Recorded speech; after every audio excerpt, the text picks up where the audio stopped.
माझे नाव शैलेश गणेश होते. मी आता 4थी शिकते. माझ्या शाळेचे नाव जिल्हा परिषद प्राथमिक शाळा काळेवाडी. अध्यक्ष मासे तुझे गुरुजी महिला आणि छोट्या मोठ्या बालमित्रांनी आज मला 22,040 सांगणार ते तुम्ही शांत चित्तेने ऐकून घ्यावे अशी माझी विनंती.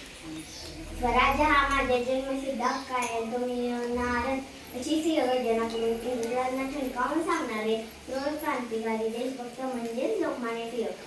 भारतीय स्वातंत्र्य लढ्यातील महान देशभक्त लोकमान्य टिळक यांचा जन्म 23 जुलै 1856 रोजी महाराष्ट्रातील रत्नागिरी जिल्ह्यातील चिखली येथे झाला. त्यांचे पूर्ण नाव बाळ गंगाधर टिळक असे होते. त्यांच्या आईचे नाव पार्वतीबाई व वडिलांचे नाव गंगाधर टिळक असे होते.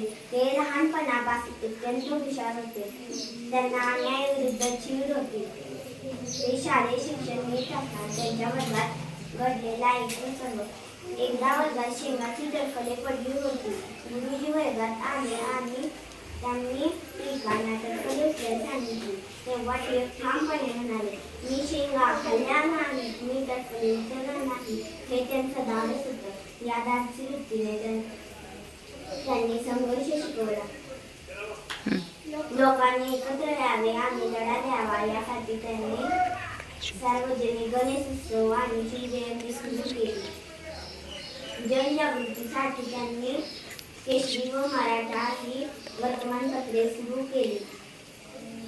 इंग्रजांविरुद्ध आवाज उठवल्यामुळे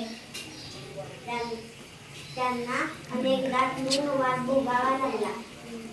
मंडाल्याच्या तुरुंगात असताना त्यांनी गीता रहस्य हा ग्रंथ लिहिला. भारत मातेच्या आई अमररत्नाने 1 ऑगस्ट 1920 रोजी त्यांनी एक श्वास घेतला. अशा या तेजस्वी सूर्यास माझे